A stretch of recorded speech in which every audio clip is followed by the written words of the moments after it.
How's it going, guys? And welcome to a very on-time Q&A with the old school team. Today we're joined with Mod Kieran. Hello. Mod Aiza. Yo. Myself, Mod Archie. Mod Ash. Hello. And Mod Ed. No one's gathering questions from the chat, so if you say it loud enough, maybe we'll hear it.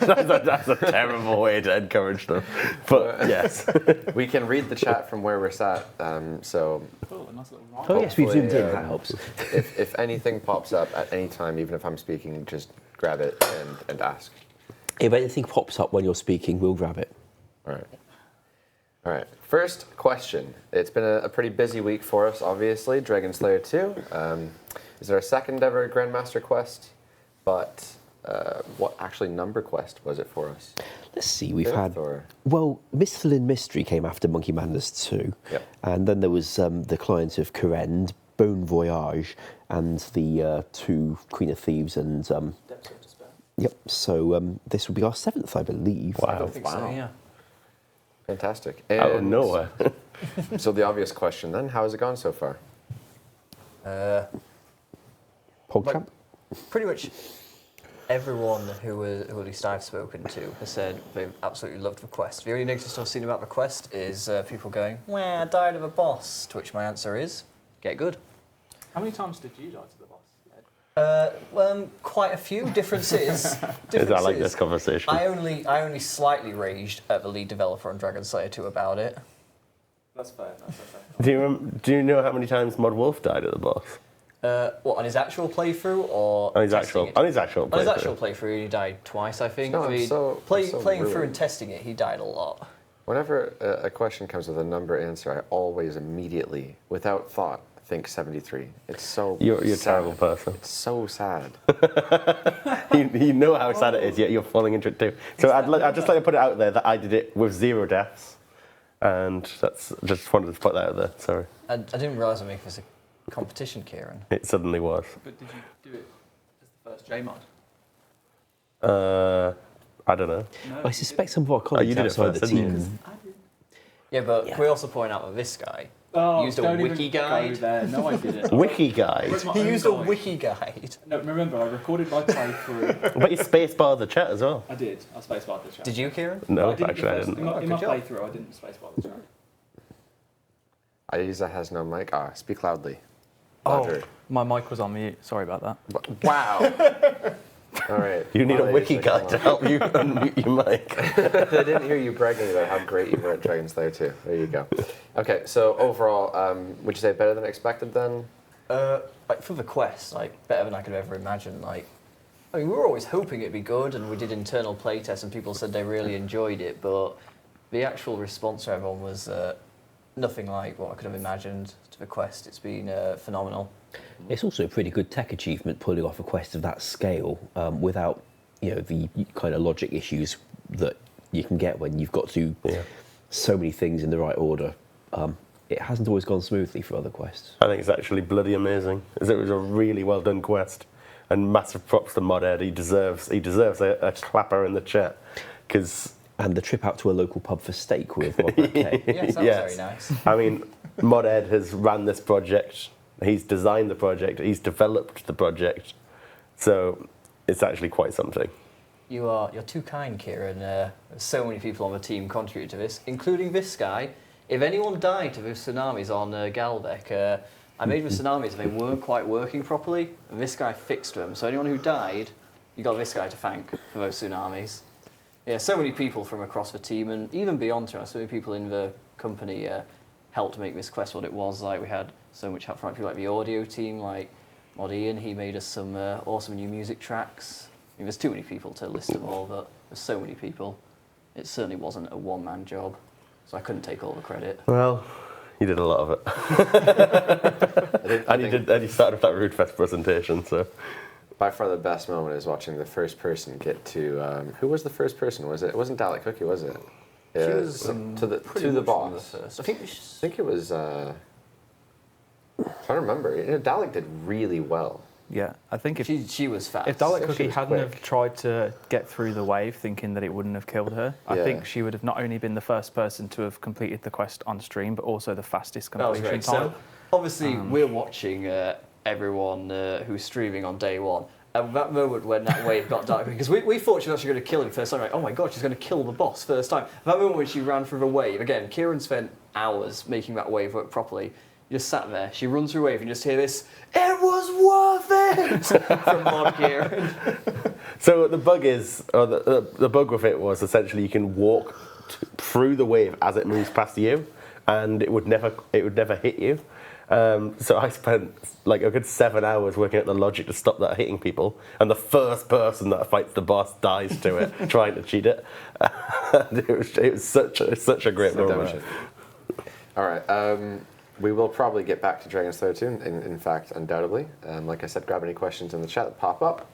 To follow up from that, I think, are there any upcoming changes to Vorkath, or are we now kind of at the sweet spot? So, with regards to his mechanics, I think we're pretty much at the sweet spot now. People seem to be really enjoying the boss fight, which is really good. It was mostly there mechanic-wise when he launched. We did have to make a few tweaks. As for drops, we do have something coming up that maybe Ben wants to talk about.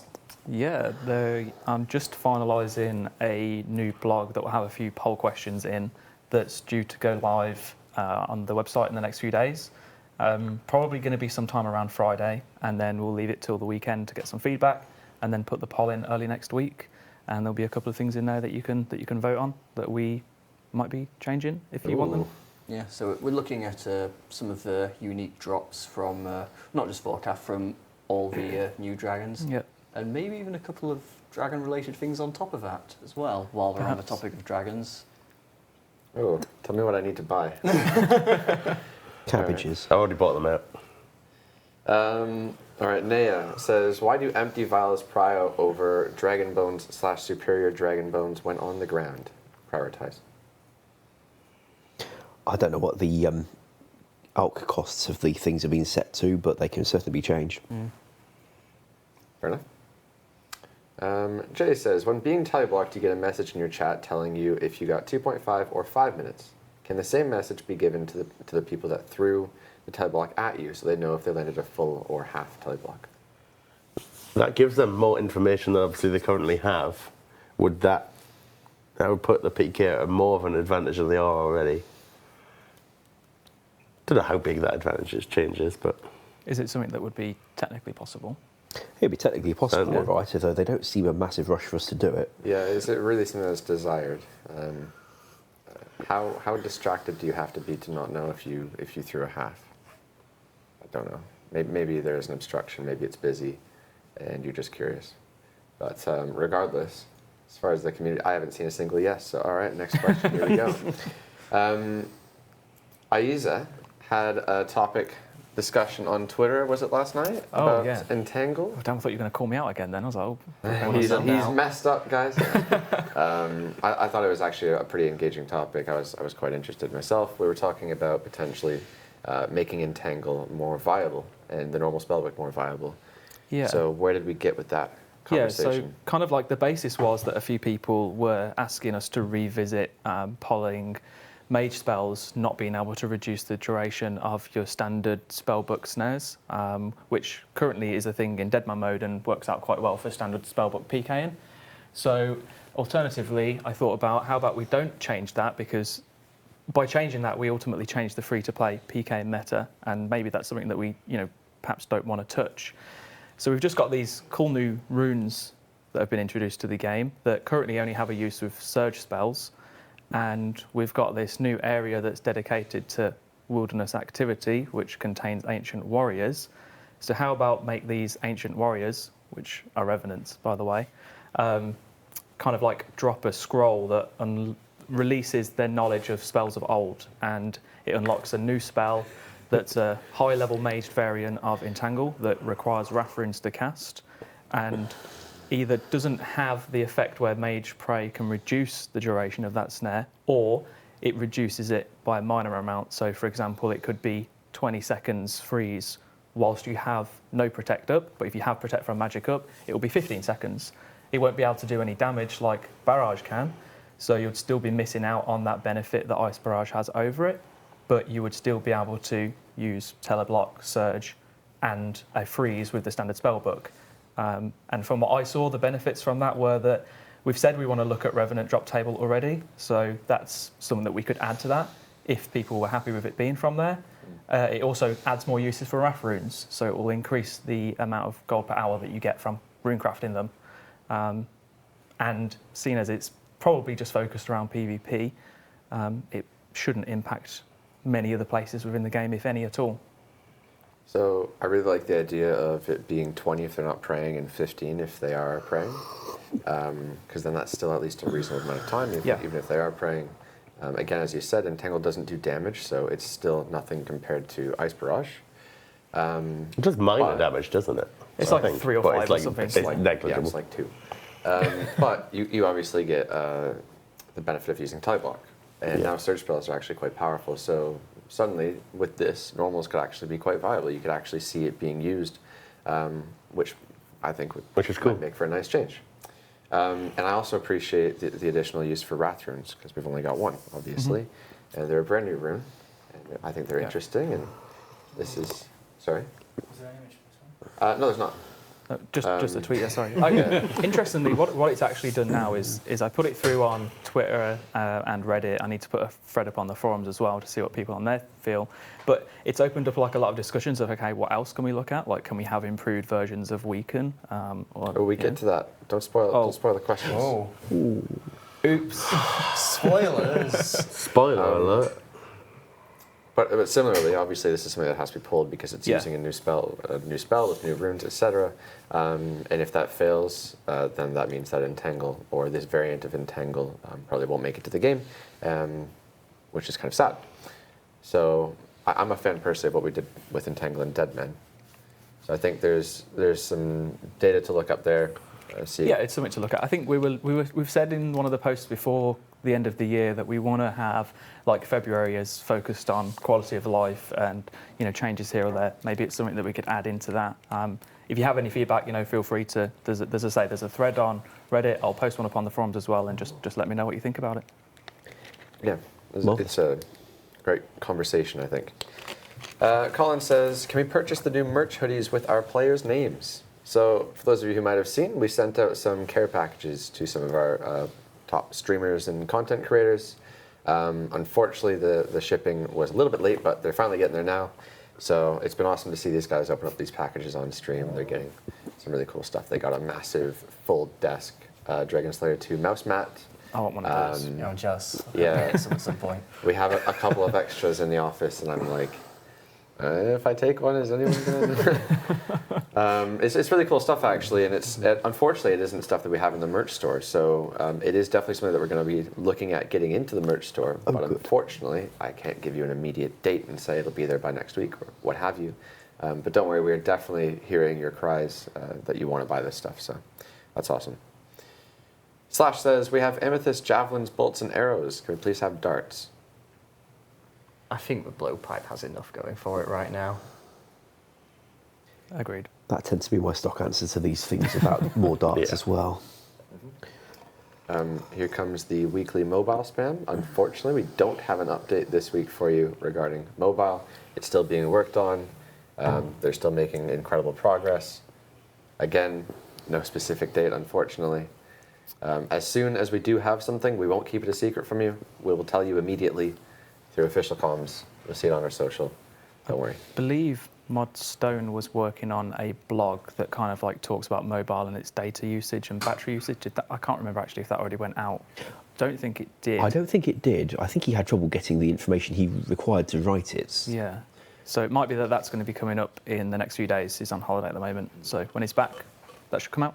If we get 1 million more lines of maybe something will change.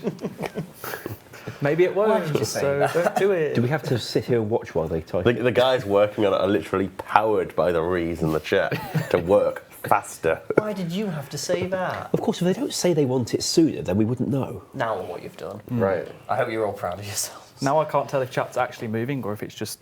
This is good. We don't need any more reactions to questions, so we'll just quickly skim through them. Red says the Dragon Hunter crossbow imbued could also have a special attack option. For example, the special attack could be able to lower the defense of a dragon.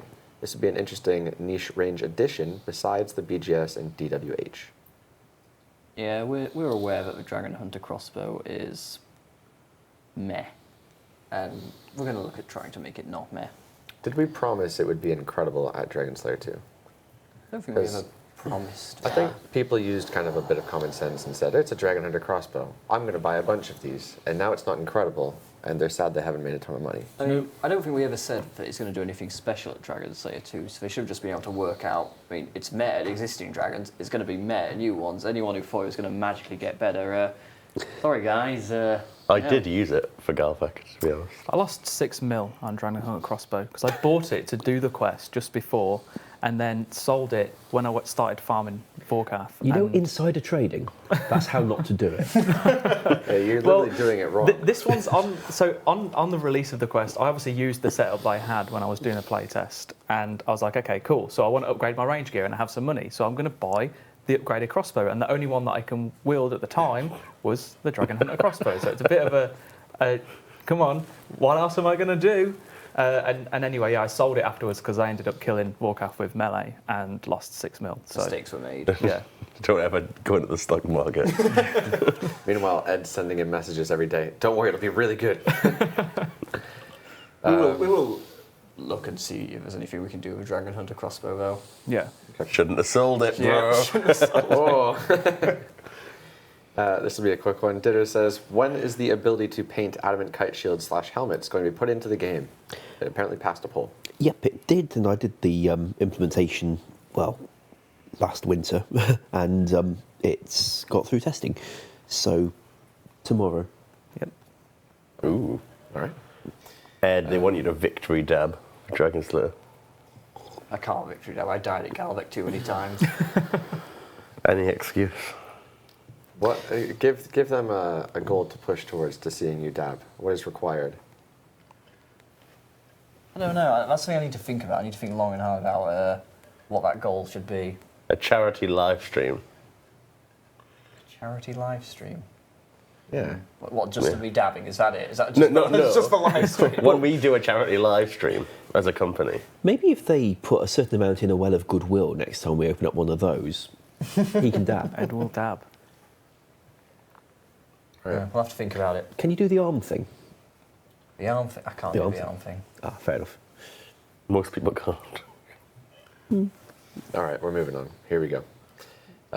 Smee says, are you planning on doing something with the new Dragon Bone necklace? It's currently useless in almost all places. Also, the 80 prey requirement to even use it. So, yeah, as mentioned earlier, we're going to put out a blog of some potential changes to the Dragon Slayer 2 post-quest content, so rewards and whatnot, and the necklace is one of the things that we will be looking at. Yep. Wait Is till that about- Friday. There was an idea on Reddit actually to have the ability to combine it with the Fury to make the what was the term, the Dragon Fury necklace. Ooh, I like that. I just thought it sounded. I just like it for the name. Yeah. It's that one, Angry Dragon necklace. Yes. Interesting one. I think if you were to have the effect that it has, which at the moment is very niche, right, and there aren't many use cases for it, which is why we want to look at it. If you were to add that to a necklace that does have a lot of use cases, it's suddenly now the most overpowered best necklace that you could have for pretty much any scenario, other than obviously using it over specifically for ranged or a magic amulet. And I don't know if that's something that we would want to do. Regardless, we will have to use the word Dragon Fury in content in the future. Sure. I'm not giving credit there because I don't know his name. Ian says, is it possible to prioritize the person attacking you to always appear on top of others? Currently, with the instant PJ mechanic in deep single wilderness, teams will fall behind you, spectating you, and you have to guess who's attacking you, rather. Sorry. We've got fairly limited control over who appears on top in a pile. There's places where we can identify who it should be, like the duel arena, because we generally know who you want to be fighting in the duel arena. Beyond that, it gets a little bit more complicated, and in combat, it's, well, fine in single, but it would be the same player identifiers being used in multi. And if we do what they're asking for single, they'd probably get an odd effect in multi, where it'd be flickering like a blinking whirligig. If there's a stack of people shooting at you at the same time. Yeah, imagine the death toll of like 100 people hitting you every other tick. It would just, yeah, that would be weird. It's almost worth doing just so they can see what it looks like. Right. And it might help. On the other hand, if in some situations the person you're shooting at might be the one you want on top, so that they can't so easily get away from you, and we wouldn't be able to let the players choose which. At least, I think, well, I wouldn't rule it out forever, but I wouldn't commit to us being able to do it either. Even So- if you said it was an easy fix, I would personally like to gather a little bit more feedback.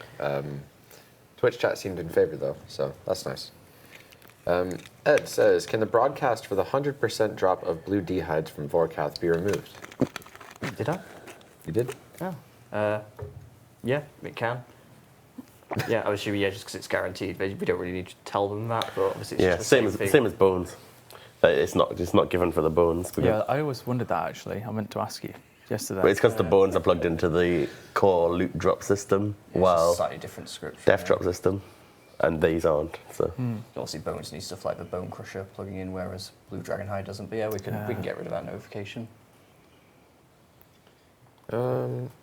Sino says, can the Ice Demon and Thieving Room be looked at? They offer minimal points and take a long time to complete, meaning many players will skip these.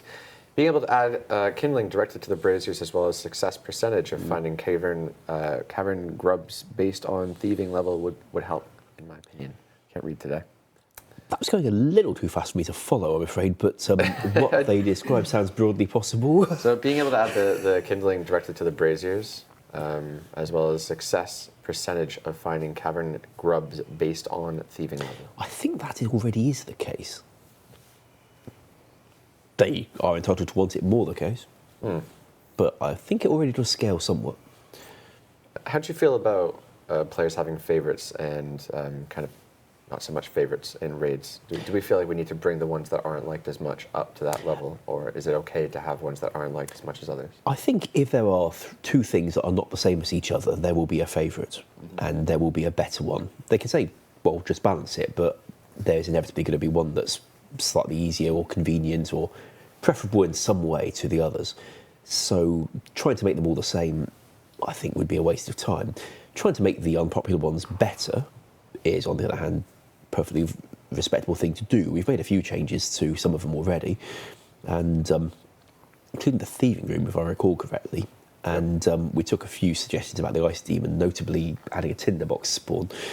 But yeah, there is more that can be done there, especially if the topic of scouting were being raised.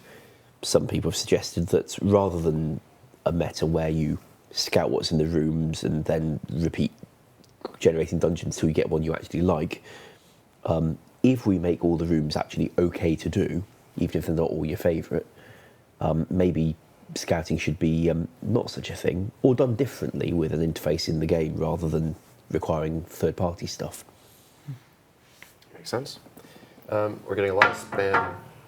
I hate to cater to the spam, but we're getting a lot of spam of group Ironman.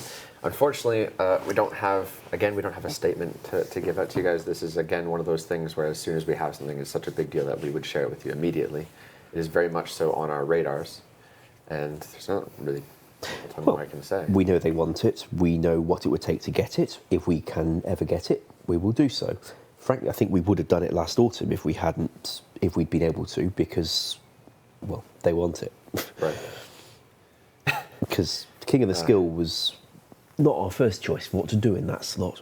We don't just keep these pocket secrets of massive content ideas and then wait for you guys to ask for them and go, oh yeah, we'll give you. It's like it is stuff. Oh, yeah, we go on then, we pay no. attention to everything you guys spam. Everything. it's not like we haven't realised. Even that. As soon as we're able to share it, like that minute, it's out. Yeah. We tell you guys. I'd So, love to do Group Ironman. I really want to do it, but Well, yeah, and it certainly wouldn't be a secret, because you may notice this is the kind of thing we put out a lot of hype about. so Mod Ash has a content reveal kind of sneak peek this week. I do have you a want to head little, over? little And revelation for you. we'll get through another question quickly while you get yourself set up. All right, Panic says, fix players being able to tally an infinite amount of times during combat at Varrock and Edge. So the problem here is you can attack somebody in a PvP world in Varrock, let's say, and then click the teleport. You won't take any damage because you don't take damage through teleports, and you can in turn deal damage. So really where I've seen this is the people just standing there and they get attacked and then try to fight back. And really it's not worth even trying to fight back because it's a losing battle. I think we made it so that you not gonna do don't, any the damage will go through the teleport, but we have in PvP worlds. Don't think we have yet. I think it's something that we were looking to do, but I don't think it's actually implemented I yet. don't remember, but Regardless, it's a whole other topic on its own as soon as you start to get into the realm of like damage following through. maybe we just put a cooldown on all teleports in PvP worlds. Well, it's also then people abusing like the safe zone in Bounty Hunter, walking into the wilderness, hitting somebody, then going back and not taking damage. So it's. I'm just going to say, and there's a follow-up question. The next one is also PvP related. I've got a document sorted with a bunch of PvP, when I call them issues, just things that we want to look further into and what we can improve. There's quite a few things on there. This is one of those things, and hopefully we'll be able to tackle a lot of these issues early 2018-ish. But again, it's on our radar. Anyways, if Ash is ready, we'll send you over for the sneak peek of the week. Hello. And what we have here is a sliding puzzle. Now, they're not something that we've ever touched since Old School came out. This is probably the code from 2004 with no modifications at all. And as you may be familiar, you click the things, there's a bit of a pause, they pulsate, but there's a bit of a pause before they move, and it's kind of, well, it feels pretty laggy. Now, the reason I was in here at all is that somebody sent through the bug report system a report that if you've got the thing open and you click on it again, it blanks the screen, which doesn't reset the puzzle status, but does, well, suck. So I came in here to try and solve that, and solving it wasn't actually very hard, but I thought while I was in here, I might see what else I could do, because we've learnt a few more, well, tricks about making interfaces feel less laggy since 2004.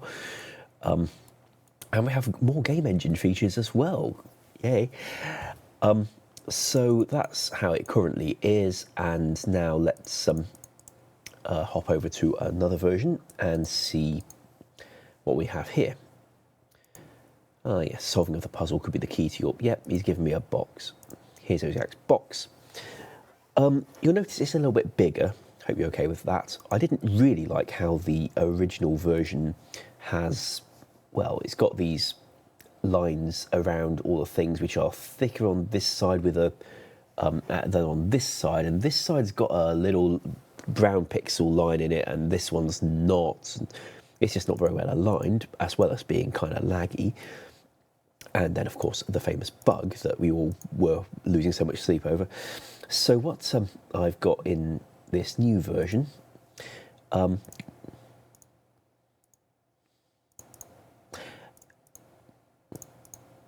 it'll flicker occasionally, but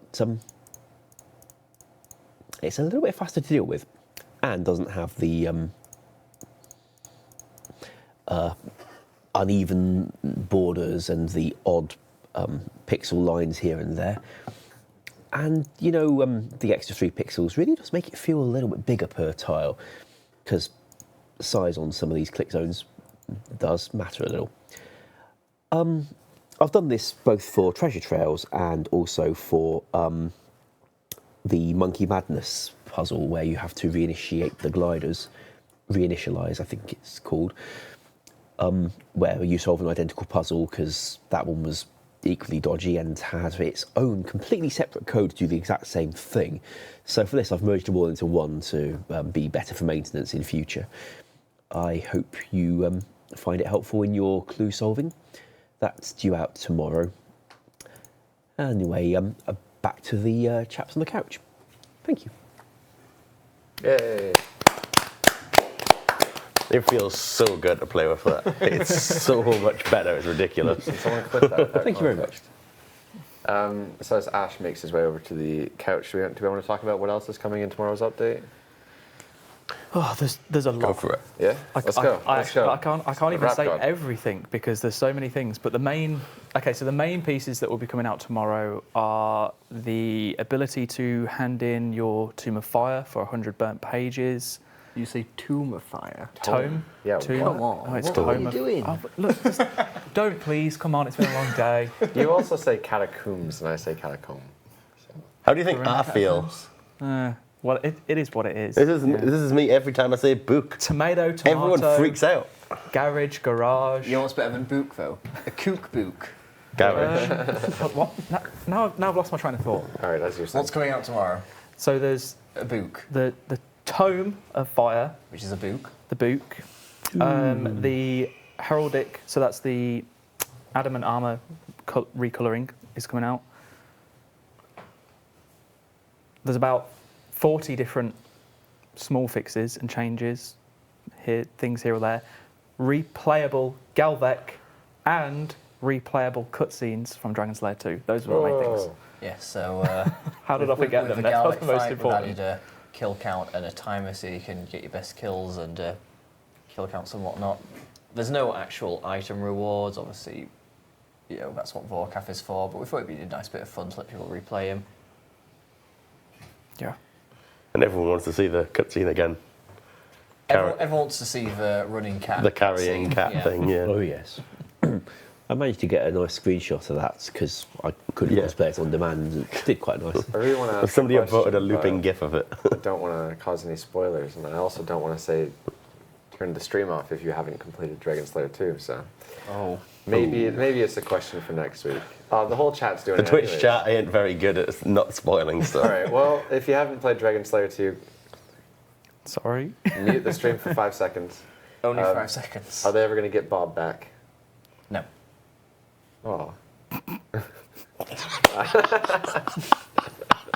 Moving on. What was the point of that? I think I wanted more Bible thumbs, to be honest. That was so blunt. Who'd you plan on killing in the next quest? I don't know. I heard the design principles for a Grandmaster quest are basically introduce you to a new character, No, it's find an old character. find an old character that's like and kind of liked, then spend the quest getting to know them better and becoming fond of them, then kill them for emotional impact. There's always the wise old man. I was going to say, the next watch, we're going to start the next Grandmaster quest with, like, go speak to the stray dog. Can I just point out? I could have killed a lot more people in that quest. You know, there was a few people I was watching stream when they got to a final battle on the boats and they saw the heroes and they're like, oh god, no, not more wise old man, no, not Tiffy. Okay. You know, people were asking recently about the Sea Slug series. That is a question in here. Oh, is it? In that Yes, case, it I'll is. shut up. No, that's all right. I have a question here about the Sea Slug series. Okay. Apparently you said you were keen to work on it again. It got it some is. interest, and more pressingly, I know what the developer had in mind, who wrote Slug Menace, because he told me his plans for the series. I'm not saying we'd go exactly with what he had in mind, because the cutscenes of graphic torture might be questionable, although they sure did look impressive. Unfortunately, it was the only thing he managed to get made, and then he left abruptly. But his plan did involve quite a lot of high-profile NPCs from around the game who would find themselves in a pretty sticky situation one way or another. And, the sheer amount of scope for them all being killed is remarkable. Of course, we wouldn't have to do it quite like that. I think his pitch for the quest was that you'd be trying to save them. But if it's the tradition that we kill off NPCs every time we do a quest, then we can probably blitz a lot of them. You have to love them first, though. I mean, I'm a fan of Game of Thrones. We could maybe take some inspiration there. This killing isn't one of our strategies, by the way. Yeah, this is the thing. Like, in all seriousness, I don't think we should. Oh, we're doing a Grandmaster quest. Someone has to die. I don't think that has to be the way at all. But if it works for the story, don't rule it out. But at the same time, I'm sure we could release a Grandmaster quest where nobody dies. Who knows? Maybe someone might even come back and die again. Somebody could be cat-shaped. No. Here we go. There are more questions. Off we go. Iamari says Need there are confirmed. two big problems with single PKing right now. One is pre-tally blocking and one is dropping items. So his first question, or solution rather, is it possible to make it so that when you hop worlds, your tally block wears off instantly? So I believe this was something we had in the game pre-EOC. We would be able to do that. I would see no massive reason not to do it. If you've managed to log out, you've escaped. If you get teleblocked and you log out, you have escaped. That's it. Right? Well, it's pretty easy to make the So- thing cancel on logout. Logging back in to find your teleblock is gone immediately. Yeah. If anything, it would help for the people that are worried about teleblock in general or getting It's just a time PK'd. saver. Yeah. Yeah. It's like if you logged into another world and there was someone else there, you could just instantly teleport because you would no longer be blocked. Again, with this stuff, I'm not claiming to Interesting. say I know everything. I'm not the best singer or anything like that. I'm sure there'll be some very valid arguments to say against or what have you, but I'm not really thinking I'm going to find too much in the spam Twitch chat with Smorks right now. So please tweet me about this stuff, and I'm happy to Would that engage actually in help though, conversations. with the issue of pre-teleblocking? Because if they're doing it on the same world and they don't log out, they've still teleblocked themselves. Yeah, Kieran, tie your shoelaces. What? Someone in the chat said tie your shoelaces. My shoelaces Cool, undone. ties, shoelaces. I think this is again something that I'd like to put on the list of things Yeah, for to us to look look into. at with PvP. It's probably worthwhile if it's an issue at least. So The second thing was if you're in combat, you can't drop your items. That's his suggestion. So he says that one was also in the game pre-EOC. I don't remember that. You might be lying. I know that there was a change pre-EOC to make it so that items, tradable items dropped out there became visible to everyone immediately, making it a little bit harder to protect them like that. But, well, firstly, we did something like that already, and secondly, it doesn't help with clans. This one falls into a bit more of a balancing change, in my opinion. Naturally, the majority of our players and probably the Twitch chat viewers are not PvPers. It's like 95%, or it's like 5 to 10%, I think, are kind of the hardcore PvPers. So something like this that caters more towards the PvPer, less towards the PVMer running, or the clue scroll completer running away and dropping his items because he doesn't want the PKer to get it. I kind of know you guys are going to vote no to that. So. but they already appear instantly now, though, don't they? Like that change was made. While they're in combat? Yeah, if you drop any items in the wilderness, they Oh, no, instantly sorry. appear. This is saying don't let them drop items while they're in combat. Okay. Yeah. Oh, at all. So instead of it now being so that they show to everyone, so you can pick them up at the same time, you just can't do it at all. Yeah. Again, it's one of those things we're going to look into that I don't really expect us to have an answer, certainly not a yes or no right now in this stream, but something that we can carry on conversations with. Next question is from Kodak, who says, can you reduce the amount of max capes there are in the game? No. Good Like- answer. By adding a new skill so that no one's maxed. Nice. There Do were you mean actually, remove the non-best and slot ones? Yeah, there? I'm pretty sure it's a hot topic. A lot of people are talking about it on Twitter at the moment, and I think we've spoke about it a little bit over the course of the last few days, and I think we all have different kind of opinions. My own opinion is just that, like, why? Because I get that there's I an can see issue the with. argument for it, but all in all, who the hell cares? Well, for some people, it's that thing exists. It makes no sense for it to exist, and I'm not happy that he's able to wear it because I know it shouldn't exist. And for some people, that is a very big deal. Yeah, it's true. And one of the other issues that I've seen is that it's difficult to like differentiate between which capes people are wearing because there's too many different like, See, I variants. understand that. I get So that. I'm thinking, rather than just removing them, like, we can change colours. Yeah, we can if we come up with a different For solution. what it's worth, people have said you polled it that only the best ones would ever be able to do this. I went and had a look at what we wrote back in the original blog and the poll question. It said that the existing best in slot ones would be made able to combine with the max cape. It did not, as far as I could tell, say that the moment they become superseded in any way, shape or form, the items will be deleted or forcibly upgraded or something. Yeah. I'm afraid I just could not find that in the blog. It said the best in slot ones, referring to the ones that existed at the time, not referring to an ongoing situation. regardless, if we were to follow through with pursuing something like this, would we poll it or would we just do it? I would want to poll it from a community standpoint because if, like, I get that the whole best in slot cape should have max cape variants, right? But what if you're guy who's got the fire cape, max cape variant and is unable to do the inferno, they're now no longer allowed to use their max cape with the fire cape attachment and they've got to just use the fire cape. I, as a player, would see that as kind of like, well, I could before, and now that there's another cape that, yes, I know that I should get, but it's going to impact my gameplay experience, right? Yeah. And that's something that we really need to consider. And that's why I'm kind of like, I understand why the people that are like really passionate about having the older ones removed. I get it, but at the same time, there are other people out there that this will negatively impact, and you can't just ignore that. It's nice to have the cleanness of just having the 3 I best think in their slot view isn't ones, that they're right? But- ignoring it so much as that they feel that those people should jolly well go and do Inferno if they expect to be able to wear a max cape that looks anything like that. Sure. Which is, well, perhaps a very harsh point of But view. Inferno is the one that really makes it very hard for us to say that we should do this. And there are a lot of maxed players who have their fire max capes who are not capable of beating the Inferno.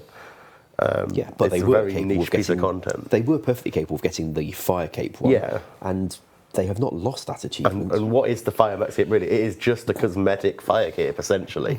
Yep. That's You must think, what it's it not is. like the Fire Max cape looks like an Infernal cape. They look different. And if there is issues with some looking too similar, we can look at that. But ultimately, it seems like a bit of a waste of time. Also, on that topic of being a waste of time, it's not even a trivial job. It is not trivial for us to actually go and handle that. They're tied at the POH, they're tied all over, they're tied into Mac. Yeah. As you said earlier, you were literally spending. It's not worth our time. You're literally spending dev time to remove content from the game that people actually use. Yeah. So, Yeah. would you rather dev time be spent there or creating something like Rage 2? Not that it's the same time comparison, but you know. Anyways, moving on. We have another big discussion topic here. Trying to find it. Here we are. Opinion on many small consistent drops over the occasional unique rare from bosses.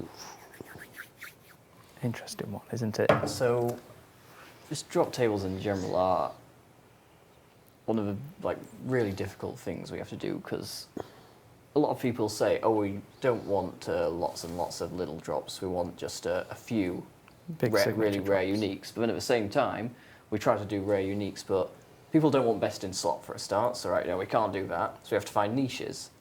And then when we do niches, people go, "Well, that's too niche. It's dead content." So it's all well and good saying, "Well, don't do small drops. Just do some useful rares that are useful but aren't best Yeah. in slot, but a niche, but not too niche." And you quickly start to see where The it's problem not lies. Yeah. easy to win. The problem, the ideal drop table, as far as I've seen from the community perspective, and what I think as well, is obviously a drop table where the unique provides a substantial amount of the revenue of defeating that boss, and the rest of the stuff basically covers your costs, or even just not quite enough. Yeah. And people often shout out a few bosses in particular as being really well done.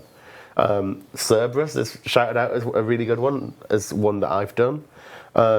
Grado is another one that gets shouted out. You don't get epic drops, but it pays for it in the uniques. You look at both of those, never mind everything else. You look at those 2 examples. God Wars. General Grado has best in slot melee gear. Best melee armor in game. Cerberus has the best 3 boots in game as drops. Well, crystals that make the boots. Armadillo, best armor for range in game. Right, all of these have best in slot stuff. And people say we loud and can't clear, really go and get something that's they so don't want us going above that. yeah, it's very difficult for us to match that sort of tier of item. Now, we can find niches. We can find niches for certain items. Dragon Bone Necklace is got a niche feature. It's a unique feature. But what some of these items lack is the universal appeal, right? That Bandos or Armadillo armor has, is that they're just universally best. And that's the thing. It's not a niche. niche. Is all well and good. Everyone but wants it. as time goes on, we're going to have to find smaller and smaller niches. And the smaller the niche, the less people want that item, the lower its value is. And then we're not hitting the couple of big drops that have loads of value but are quite rare, because the big rare drops are going to be so cheap that it's going to be pointless. Or you get into situations where we have 500 dragon plate legs. Because there's not much else we can really do there. I mean, we're looking at offering raids too, and one of the struggles we're going through right now is trying to think of ideas. And we haven't really officially started, so I'm sure we're going to think of some amazing stuff. But it's going to be tough, without a doubt. We can't go to you guys and say, okay, here's the next tier armor, tier 80s. Yeah. Because that's certainly not going to fly. It's tough. So the only thing we can continue to do is continue working with you guys when it comes up to coming up with reward ideas. Otherwise, we will start running out, essentially. But, yeah. Well, I don't want It's to challenging, because if we don't have something, the drop table's still got to be valuable. It's still got to be worth killing something. It can't be completely dead content. And I don't want people to get the wrong idea. We are very much aware that there are concerns with drop tables, and it is something we are actively looking into. I mean, using Vorki as the obvious example, because him being the most recent, we've already said we understand his uniques aren't quite what people expected them to be. The niches are too niche. I say not what people expect them to be. We did poll them, so when we poll something, you think it's not good enough, never be afraid to tell us for a start, but we're aware that they're not quite as good as people would have hoped, and so we are looking to poll changes to those, and just for drop tables in general, we are going to look at some of the ones that stand out as maybe not being the correct risk versus reward that people often complain about as well. So we touched on it when we talked about the first round of Vorki drop table balancing changes, is the fact that it was so difficult because of other monsters or bosses out there, certain ones in particular, that are seen as very profitable, very low risk and very easy or AFKable. And maybe, now's the time to go back and look at those and address them. I've seen a lot of praise recently, at least, for Vorki and its drop table. So I've seen a lot of nice things. It's not to say that it's just people complaining. Also seen a lot of praise for the demonic gorillas. A lot of people looking back and saying, actually, those seem to be a nice balanced. Well, again, look change. at them. They offer best in slot for like 4 different pieces of jewelry or something. So they're really. The blisters. Again, it comes back to the best in slot thing, doesn't it? Exactly. And this is the thing. It's like we do understand that a drop table that even if it has some uniques on there, if there's a substantial amount of the value coming from the rest of the table, and that value is high enough that it's enough of an incentive to kill that boss, then you will be summoning the masses to kill that boss repeatedly, and just regardless of the value of the uniques. So the uniques will constantly be summoned into the game. Their price will fall and fall, but people still won't stop killing the boss. Now, with a drop table where the focus is on that unique, if that unique goes down in price, people will start to hit the point of saying, it's not worth killing the boss anymore. They stop killing the boss, that item stops coming into the game, the price goes back up to a point where people are happy to kill it again. And you can see that in the bosses which have that sort of drop table, the Grado, the Cerberus. But it necessitates that unique being some sort of, it has to be the right level of desirable for it to sustain a value that people judge that boss to be worth killing for. Right. So we've done this for a while. I think, honestly, we could probably talk about that for like a half hour. We do have a few popular suggestions to talk about this week, so I'm going to run through the images that came through. If we can get some of those thrown up on the screen, we'll see what we have first. Here we are. Oh, we've already finished that one. He just happened to make an image, which usually helps. Fantastic. Next one. It really does help explain what they mean by removing the ones they don't want. Yeah, it does. We always appreciate visuals. Here we are. Oh, I like this Add suggestion. a second ring, utility ring only. So this would allow you to use a more practical ring, say a berserker ring, as well as a utility ring, I imagine, such as a dual ring. This sparked so much discussion in the replies as well. It's a fairly popular idea, actually. I saw it on Reddit, at least. Now, there's a couple of different ideas. Suggestion maybe you got one slot which the ring has to have combat stats, and another slot where it has to have none. There's another suggestion where you got your proper ring slot that we already have, and then a ring slot where you can put any ring in it, but the combat stats don't matter. And I think that is the way to go. Yeah. So that would allow you to put in things that have negligible combat stats, but still have the side benefit that you might want. So long as you can't use a berserker ring and a recoil at the same time. I think pretty much the universal rule would have to be the ring in the second slot has no benefits in combat. Yeah. So that would require the stats don't take effect, and then most special effects that affect combat don't do anything. So your recoils would do nothing. There's a great area of things like prayer and stuff like that. I would call that a benefit. I know, that's what it sort of is a grey area. Here's the thing though, but after you've taken all those out, how much is left? Yeah, it's a good question. But Teleports presumably is what's left. That's the big one. Yeah. As you said, it's meant to be a utility slot, right? So yeah, I like the idea. I think it's something that's an absolutely huge change, but at the same time, if it was just for pure utility, maybe it wouldn't be that bad. Ring of Wealth could be the new meta. Yeah, Ring of Wealth would be a meta for everyone who want to own one.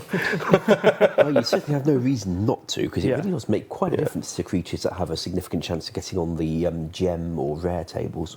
Or the Lumberge ring. Okay, well, that's a really interesting one. I'd love to see that one in an official poll. I don't think we need to straw poll it. I think There was some talk in the response to the thread as well about what if it was locked behind a quest to actually gain access to this new slot. What in the world? I don't know kind of what the hell challenge they can teach you. opens up a new slot on you for putting. We've taught you how to put a ring on this finger instead of that one. We have improved your feet so you can now wear toe rings. Are there fingers in old school? No, that's the problem. Characters, they just so that's why they can only fit one ring. It's a really big ring. It's There is almost a like a bracelet. cutscene where there's a palm with fingers. There is, There yes. definitely is, yeah. Confirmation that we have fingers, yes. We have fingers, just like we have Well, toilets. Add Thorder a has quest Thorder where has you get hands, and fingers. Isaac Luffrey, you see your hand. That was an or- awkward one, wasn't it? Yes. It was rather well done. I think someone took the crawling hand model, because we didn't have artists back at that point, and he managed to build it into a turret animation so that Thorder was face palming. There's also the Isaac Luffrey quest where we show a hand on the screen. So again, unfortunately we started a little bit late today, so I'm going to drag things out just a little bit longer to make up for it. If that's okay, if anybody has to go, that's perfectly fine. But we're not going to be But much before longer. we finish, we do have some drops to talk about. We do. We also have another image, and a couple more things I was really keen to talk about today. Here we are. So this is another use, as we were talking about earlier, for the Wrath runes, and specific for the other spellbooks as well. So let me just pull up my thing here, trying to find the list. Where have we gone to? Oh, I'm just going to have to read it off the screen. So there's one for Ancients, which is Provoke. That would aggro the nearby NPCs, similar to the Din's Bulwark. Venge Group, we know what Venge Group is. Bones to Prayer, a bit more controversial there. And Bones to Power would give you special attack. Yeah, I don't know about that one. I think the only one I like out of those for Revenge Group. Yeah, agreed. Oh. But I don't represent the whole community, Provoke. so. Provoke to steal the attention of a boss or something. As an Ancients spellbook, Provoke, I would feel that makes much more sense on Lunar. It sure did provoke something. Yeah. And obviously, we've now added Wrath runes. They came with 4 spells as a nice starting point. We do want to add, hopefully, more spells in the future that use them. I'm not convinced by those ones. Fair enough. Yeah, worries of being too overpowered, understandable. I believe that was it for the images this week. Yep, fantastic. Let's do one last question from me, and then we can get into your special announcement slash. Special announcement. I don't know how to. I never know about these special announcements that it's happening. I'm excited. That's Revelations what's of Ed. special about them. Okay, so last kind of conversational point today is what do you feel about the spec pool having such a high influence on boss kills and how they're timed and their gold per hour and all that? I wouldn't mind putting a cooldown on it. I think it already does have a cooldown in PvP. It does. Just PvP though, because Yeah. that's what we were dealing with at the time. So I wouldn't mind if it had like a 5-minute, 10-minute cooldown or something like that on it. For those unfamiliar, the meta is to use your spec pool in your house and then go and Dragon Warhammer spec the boss. You can come back and do that a bunch of times without a delay. So in testing new bosses for us, I guess we have to assume, I'm not a QA, but I would assume we have to assume that players are doing this as the meta, and so we might balance things accordingly, where not necessarily everybody's doing that, so it's an advantage. Is it too much of an advantage? Is it something that we need to reconsider, rebalance, remove, add a delay? That's the topic. It sure is a powerful thing, although those pools are relatively high end to make. Of course, you don't have to make your own. You can go drink out somebody else's pool, and that would certainly help people. Yeah. So I don't mind seeing it reduced somewhat. I think for what they are, like personal opinion on it is that they are really strong and they have changed the meta in so many different ways, shapes or forms. Yeah. Does it put us in a position where we're having to consider new content that they're a thing because of how strong they are? We would almost certainly never release a boss without making sure that it handled having a reduced defense level in some way. Yeah. Whether that was to... I don't think we explicitly say, you can't use this weapon on this boss because we say so. But sometimes we've had bosses where you can't use melee effectively. And sometimes we've had bosses which happen to regenerate their defense a hell of a lot more than you'd expect because we were dealing with knowing people might come up with this hammer. I worry about Iron Man killing Corp We obviously That's my main concern. if we put this change into the game now and make it so that's pretty much not viable or possible, that means that all of the pre-existing Ironmen who had killed Corp and managed to get sigils would be the only ones in the game ever, because it'd pretty much be impossible without this, or I guess unless you're Rubes. So you're looking at a cooldown that ignores Corp, because that sounds a little unwieldy. I feel like that should be considered. And yeah, as people have always said in there, like, what about the Nardar Temple? It wasn't the whole reason that the pools were there was because it was an alternative to not having to go there all the time as a gold option instead. As I recall, people were very keen to have Nardar finally useful for something, but that is the case. So I guess we'd have to look at both if we were going to. But it'd be an interesting change. It's obviously hugely controversial just looking at the chat alone. Yeah. And I get the feeling because, you know, everyone, it's benefiting almost everyone, right? And if you know that it's going to negatively impact, again, your gameplay experience, you're not going to want to change it. It's not a huge detriment, really. It's just sometimes you have to carefully, we have to far more carefully design a piece of content with it in mind. It's not usually a big imposition for us to make sure that something can restore its defense from time to time. We've done that on a fair few bosses, even if the players haven't really picked up on it so much. It's just not something we do have to bear in mind, that there's these special attacks out there. Yeah. And in the same way that we bear in mind that Ruby Bolt specs are out there, which is something we do end up talking about every single time we do a high-end boss. Yeah.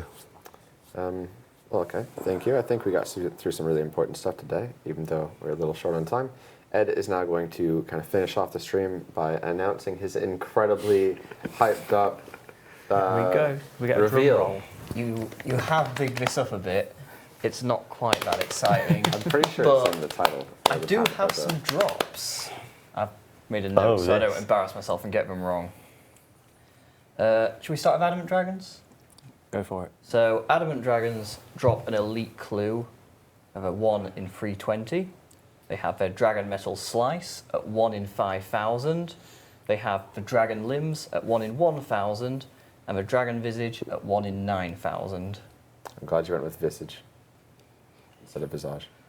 Rune Dragons, they have the elite clue at 1 in 300.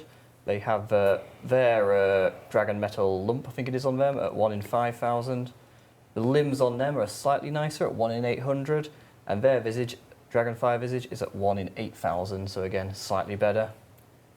And the big guy, Vorki, drops an elite clue, 1 in 65. He has his head, which I think we already announced, at 1 in 50, with a guarantee on your 50th kill as well for him. He drops the Dragonfire Visage and the Skeletal Visage, both 1 in 5,000. He has a Dragon Bone Necklace at 1 in 1,000. His Jar of Decay is 1 in 3,000.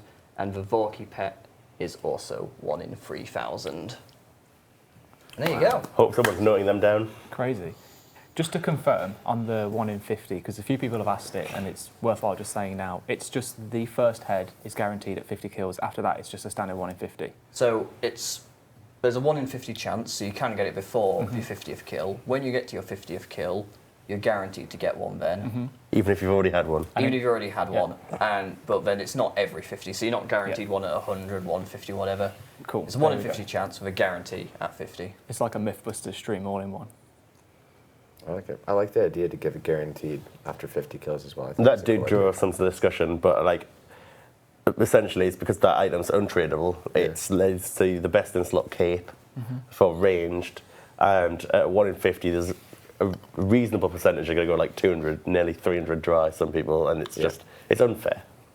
The point of it is they sort of, you by 50 you've proven you're capable of killing Vorki. I got it in 7 kill counts. I was like, oh, that's cool. Nice. Yeah, with it obviously being untradeable, it's not quite the same way. You can't just go buy it off someone. You're in your shoelace. I know. All right, guys. Seems to annoy them. I think that about concludes today's Q&A. Yeah? I don't think Oh, we're yes, sorry, I was anything just laughing at his shoelace. Oh, okay. Right, so we have a massive amount of updates, as we said, coming tomorrow. Do hop in game and enjoy those. And apart from that, guys, we'll see you next Q&A next Wednesday. See you.